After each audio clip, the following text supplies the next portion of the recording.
Please welcome Gurudev. Now a man who needs very little introduction, but I think it's worth that we acknowledge just some of your contribution to all of us this evening. Gurudev, you've inspired millions around the world to reawaken what is our fundamental human values. And how all of us can work towards a positive and stress-free life. Your work with the Art of Living Foundation, and acknowledge that there are Art of Living Foundation members and representatives in the room this evening, and the International Association of Human Values, has impacted the lives of over 500 million people. And I think that's just directly. I think there are many more millions who have witnessed your wisdom through your other talks. An ultimate force for peace building, having worked with the United Nations and being involved in peace agreements, whether it's in Colombia or gang violence in Los Angeles, or even the generations-old sectarian conflict in Adoya in northern India. You've also had time in that to write over 40 books, which is an impressive mind. We are so deeply humbled and honoured to welcome you here this evening. Our topic is absolute intelligence versus artificial intelligence. And I wanted to start, given that we're talking about AI, to try something which may or may not work. I wanted to ask ChatGPT a question. Got it. Sounds like you might be working through some setup. If you need help or anything, I've got it. My name's Lucinda Hartley, and I'm here with Gurudev Sri Ravi Shankar, global spiritual leader. I'm interviewing him in front of a crowd of 200 distinguished business leaders in Melbourne. What should be my opening question?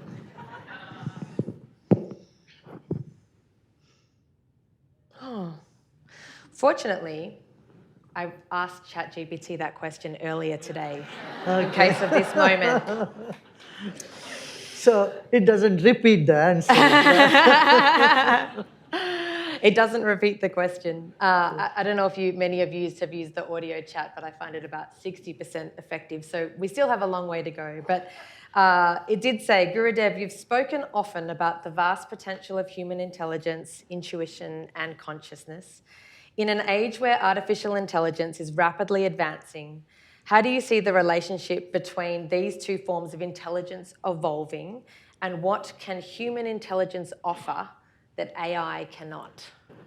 Well, AI is challenging human intelligence. Let me put it this way. AI can only reproduce what is already stored. It can't create something new.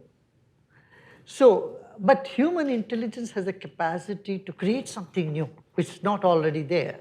Yeah. So in some way, the artificial intelligence is beckoning everyone to use their intelligence more and more. Yeah. You see? And not just chew on what's already been there.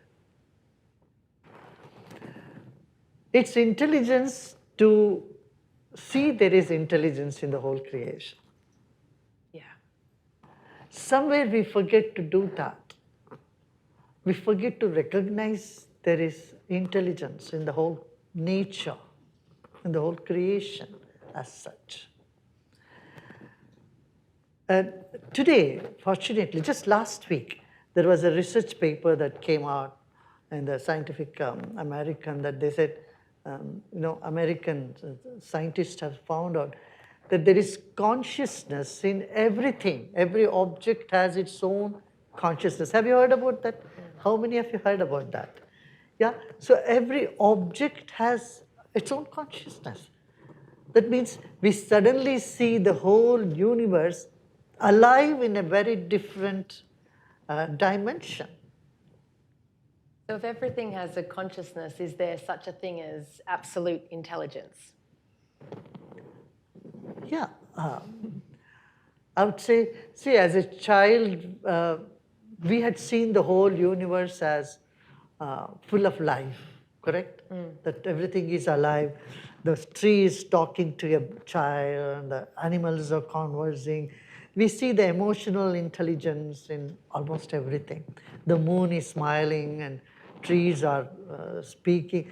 That type of, if you see cartoons, that's the world of a child. They see there is liveliness in the whole creation. But as we grow older, somewhere we tend to see everything mechanized, almost machinery, machine type of, you know, attitude we start developing. Even people, we see them as robots. Yeah. But getting back to the latest research, we see that, hey, come on, wait a minute. That the table you are holding on to or the chair you are sitting on, they all have consciousness of their own. You see? And so that one consciousness which envelops the whole planet, whole universe, just so orderly, is really intelligent. I would call that as absolute intelligence. Yeah, absolute intelligence is already here and all around us. We just heard the beautiful voice of Badari Vasa and that invocation to the goddess of knowledge, learning and intelligence, Saraswati. The translation of one of the phrases that she was singing about is to bestow on me the right understanding always. In a world where we have incredibly vast amounts of knowledge at our fingertips, what does it mean to have like the right understanding? I would say an intellect which is free from prejudice, and a mind which has clarity in perception, and an expression which is flawless. Only to understand. And so when we think about something like artificial intelligence, it's often the externalization of our knowledge. I guess it's looking at the database of humanity that we perhaps have quantified in some ways, in some areas, and externalized it. But you talk a lot about the embodiment of knowledge being wisdom and the internal knowledge. How should we think about the difference between internal and external wisdom? As we, just before we heard that, we need ethical artificial intelligence. There should be ethics there. Yeah. Why you think we need ethics? Why? There it comes. You don't want anything that you don't like happening to you, that you should do it for someone else. In a business term, I would say, you don't want your vendors to cheat you, and so you shouldn't cheat your customers. Yeah. So that's the basics of ethics. The backbone of ethics is trust. For example, now social media. You get all sorts of news, fake news, real news, and then you have to go and do the fact checking. For some time, when it was new, the news media, social media was new, people would just believe whatever is coming there in social media. Now we have woken up and say, hey, I want to do fact checking. Is it right or not? So this is what I would say as the human intelligence intervening and really finding out whether to believe something that you hear or you see as true or not. And then see whether it's for the good for everybody. See, the purpose of technology is to bring us comfort, right? If it's not fulfilling that goal, if the technology is a cause, becomes the cause or reason for distress, then we need to worry about it. You see, kids holding on to the cell phone 24/7. No children do that, do they? So 24/7, how it badly impacts their nervous system. And these are some things that one need to check up. That's where I would say there need to be a human intervention, human touch. So we need to balance our external with the internal.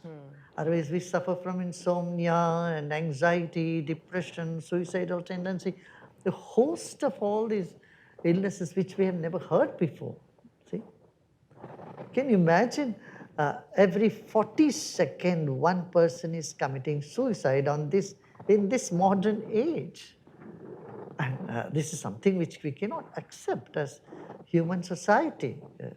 One of our own folks are taking their life away, and 1 in every 4 person in the world is getting depressed. It's something, it's ringing an alarm for us to wake up. We need to do something, correct? Absolutely. And look, in places like Australia and indeed worldwide, but the research from Australia will show that loneliness is now such an epidemic that it's as likely to kill you as smoking or heart disease. It's actually one of the leading causes of death, according to the research by the Grattan Institute. And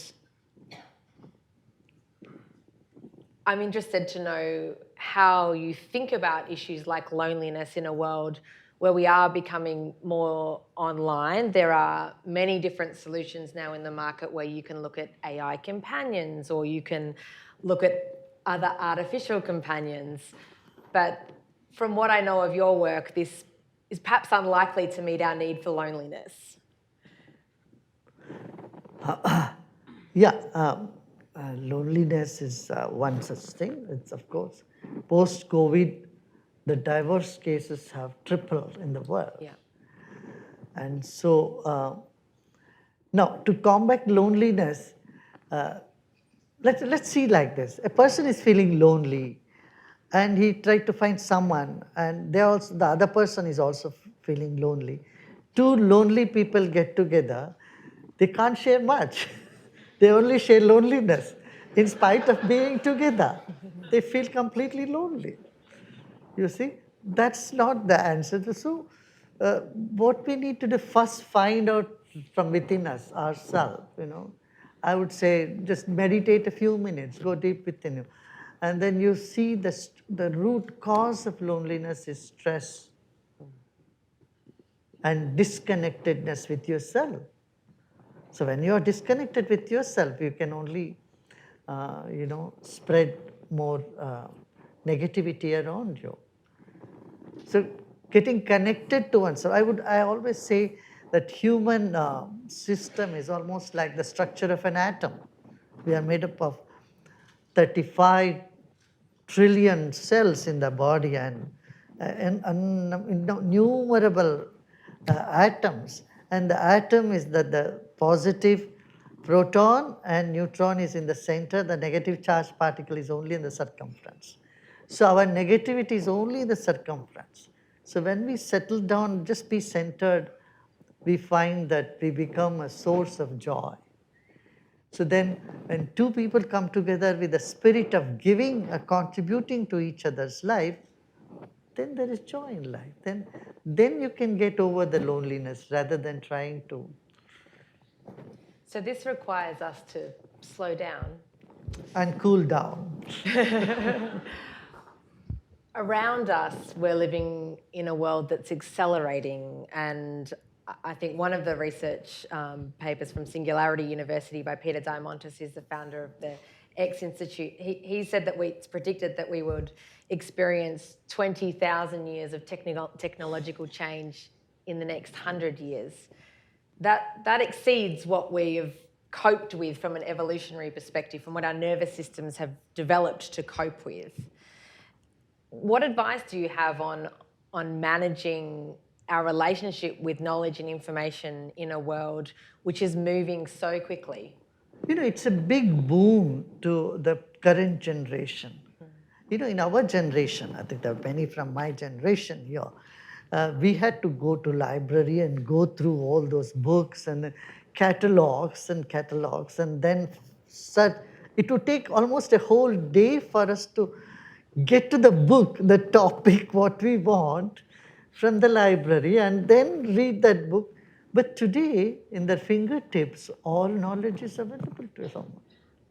And so the current generation is so lucky.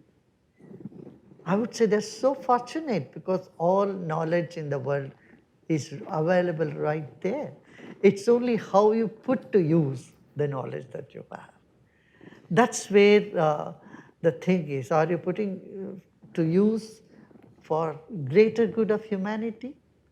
Or are you making use of it to manipulate and, for selfish goals? So do you think that AI has the potential to enhance our collective wisdom? Oh yes, oh yes, oh yes, sure. If used ethically. There's a range of different views on AI, and particularly in this room, we have world leaders in this space. On all spectrums of it's going to do everything and we won't need to work anymore, we'll just spend our life on vacation.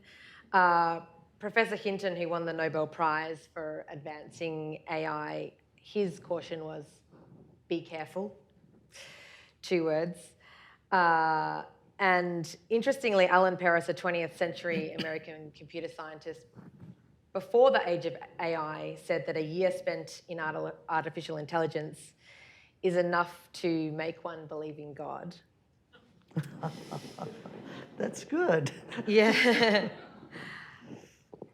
What advice would you have for institutions like Deakin, universities who are working at the forefront of AI, who are looking at educating the next generation about how we navigate the benefits and challenges of technology that's such a big change to the way that we live?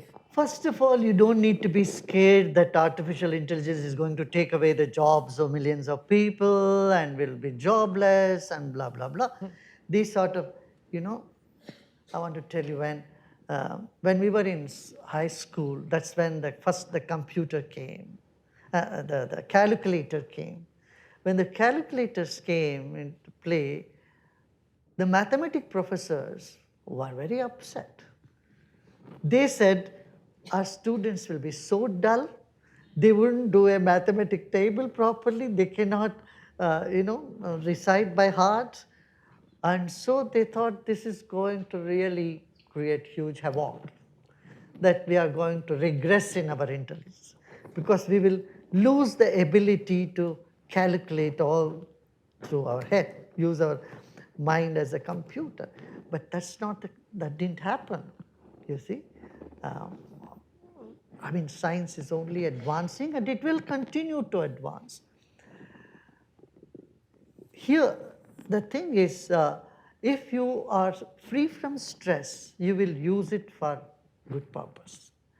And if you are stressed out, then you see how people spread negativity through artificial intelligence, misuse it. And it can be even more harmful. You can do more harm through, false messages or wrong use of technology. That's why I would say the state of mind is very, very important of a person.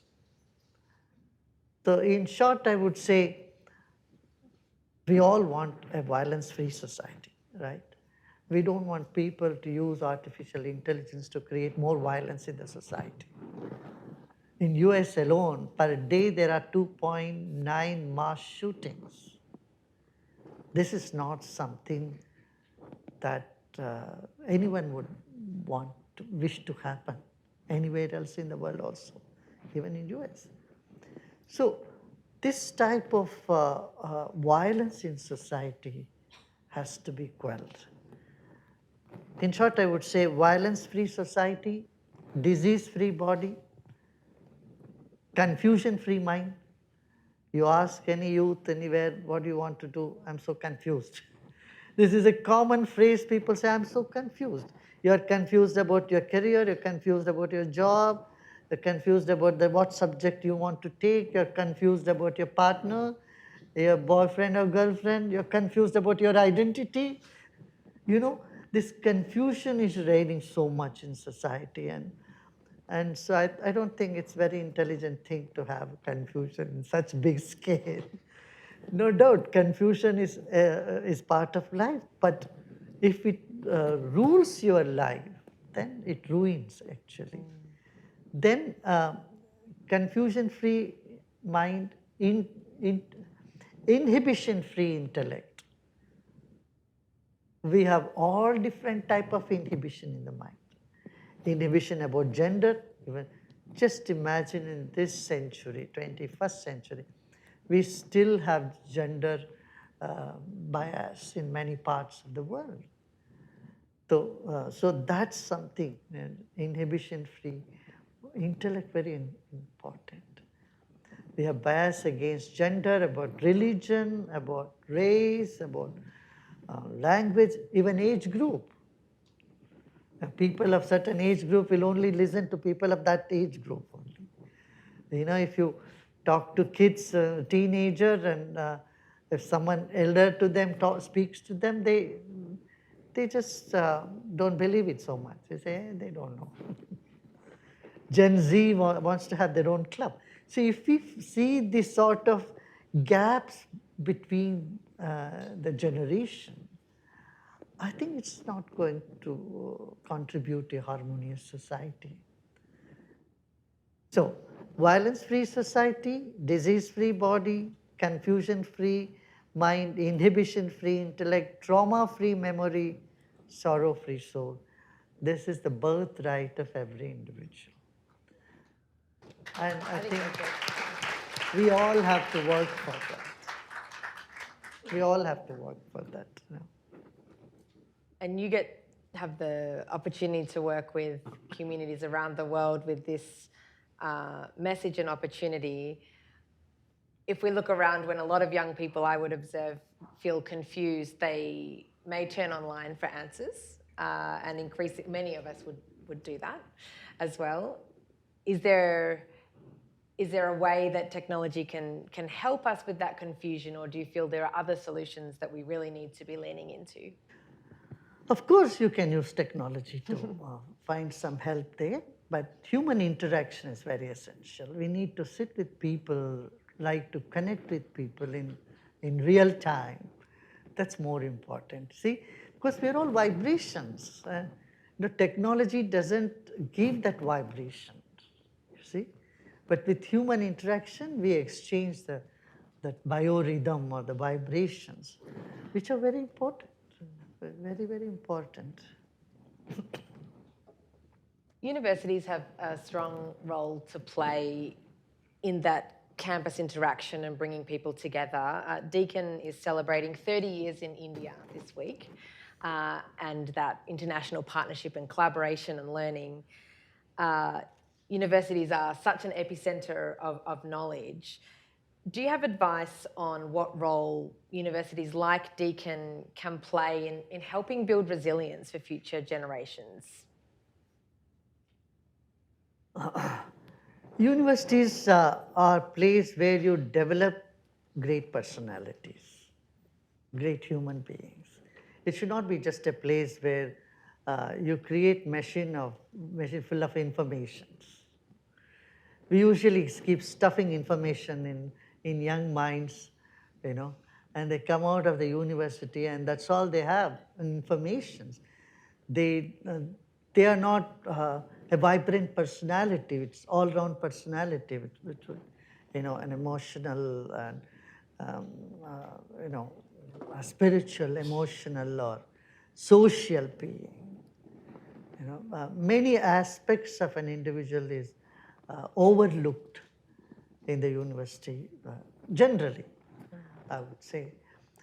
Because the lack of that great family support that students used to enjoy before. Today, youth are on their own, so they need that, I would say, more human interaction and social behavior. What do you think?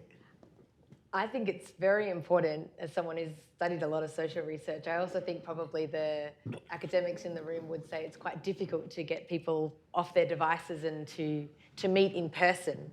And there are different kinds of experience and the energy that we would have from meeting in person, like we have in a room this evening, that is very different from watching YouTube or the other experiences.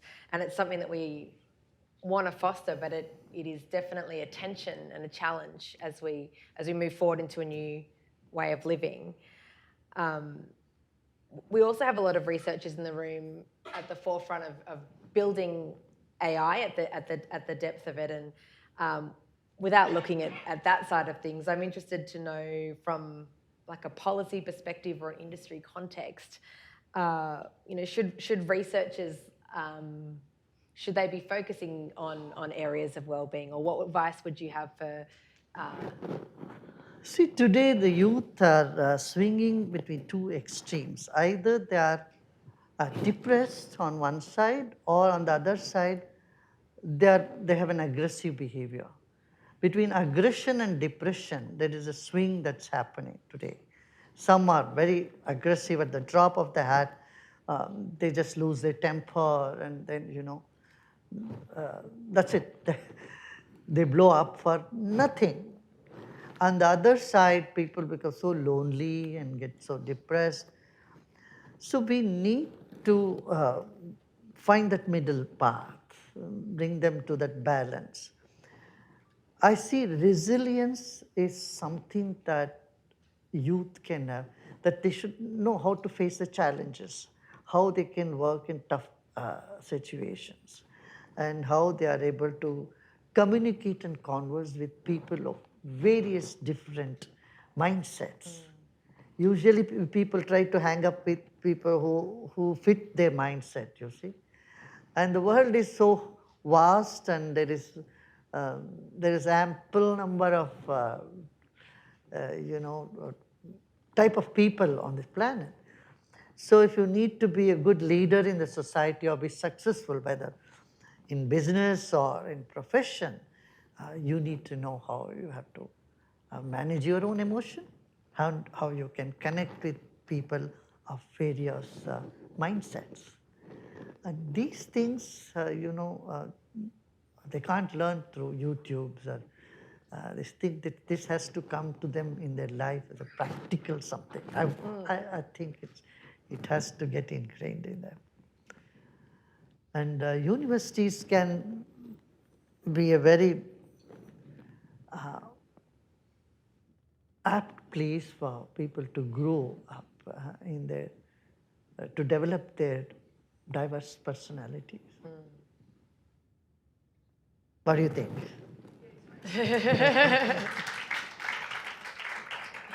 I would say for anyone to do business, they need two things. One, innovative spirit, another is intuitive spirit.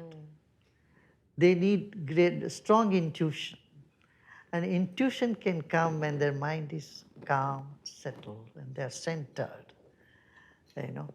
And usually we think our mind is inside the body, but it's not so. Our body is inside the mind. Yeah. I often say body is like the wick of a candle, and the mind is like the glow all around it. So when we feel low energy, that's when the mind starts to shrink, and it shrinks further. That's when the suicidal tendency happens.